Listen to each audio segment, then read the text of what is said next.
time for the Michael Huddleston Show on HUDRadio.com. I appreciate your input.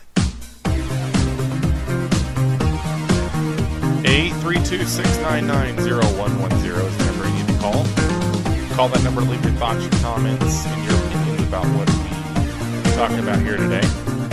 There's a little thing on the bottom of my screen. I can see it says I have 640 hours and 45 minutes left of recording on my hard drive, which is interesting, in case I needed to know that. But anyways, some breaking news to attend to first out of College Station, Texas. That is where I live.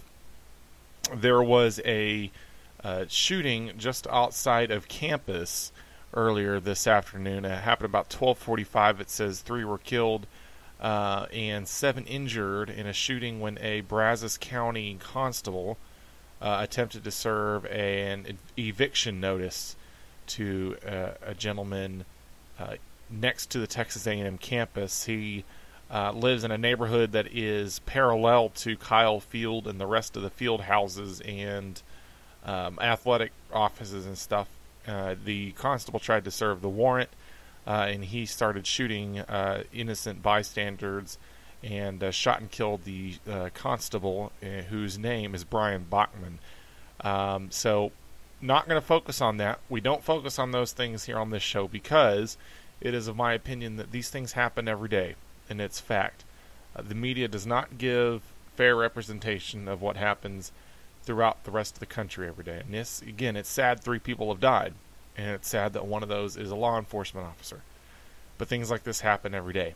And I treat it the same way as I treated the Aurora, Colorado shootings, in that if it's something that happens every day. And just because it is a small community that houses Texas A&M does not mean that it's newsworthy. And again, it's sad that a law enforcement officer died. But if we're going to tackle crime, we can't tackle selected, and we can't target as a media selected cases and selected incidents throughout the country. If we say crime is bad, we say that guns are bad, we say that killing police officers and killing innocent bystanders is bad. We can't just take a set of examples and a set of cases throughout the country and say this is why. We have to take a look at overall and say, well, there's black people shooting black people, and they live in the hood in the 3rd and 5th wards in Houston. So that's just as bad as what happened here at Texas A&M this afternoon. And so that's why I don't treat these things as the media does. It's because I feel like treating this incident here in College Station, giving it more attention than a shooting that happened in Houston, Texas over the night because of a botched robbery. I feel that that's giving one case more precedence over the other, in which my belief it's not. It is a little more pressing on me, being that I live in College Station. I live just blocks from where all this went down. And it's scary to think that something happens in Aurora, Colorado will never happen where you live, and then you get a text message in the middle of the afternoon that says that it did happen.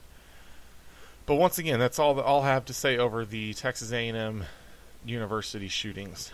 And I hope that justice is served on the man that did this, and that that the community can start to heal from that. So, on to the big news of the weekend.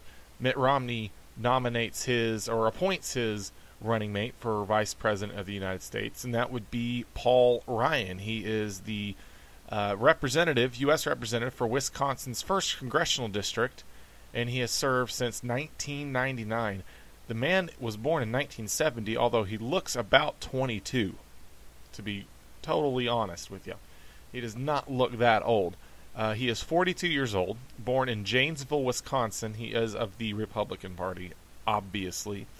If you've lived under a rock, here's kind of what he has done in the last 12 years that has made him so popular. He came out with the Ryan budget on May 21st, 2008. The Ryan budget was interesting in that it called for a lot of things that need to happen in this country.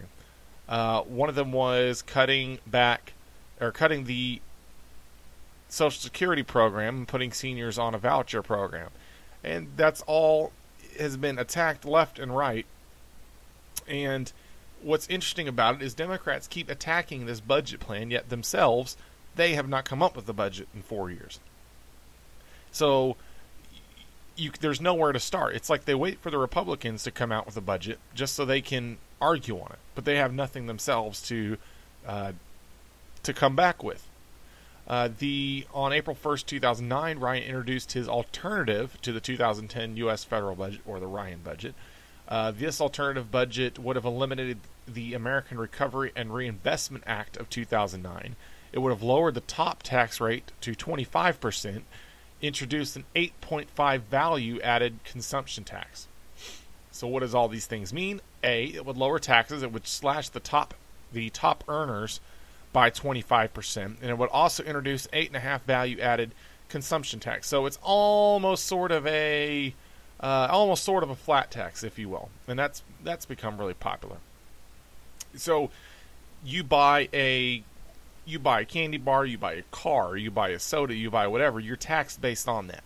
Well, you're also taxed on things that you don't use, such as your property taxes go towards school. Whitney and I do not have a child. We do not have anybody that attends any of the College Station Independent School District schools, yet we pay taxes that go towards that education. And while this is not directly related to what we're talking about, it kind of gives you a broad idea of what the 8.5 value-added consumption tax really means. It basically is a tax on spending goods and services. The tax base of such a tax is the money spent on consumption.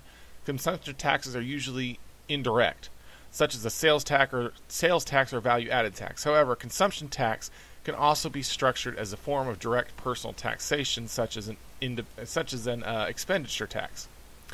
And there's just a lot more that you can read about that he's introduced. And everything that Paul Ryan does and everything that he's done since 1999 has all been directed towards one common theme, and that is lower government, or smaller government, lower taxes, and getting government out of the way for people to do what they need to do. So when you look at a Romney-Ryan ticket, the real key here is for Mitt Romney to, in essence, just shut up and don't talk. Because half the time that he talks, he builds himself into a hole. Paul Ryan is the guy who, I would have liked to see on front of the ticket in the first place.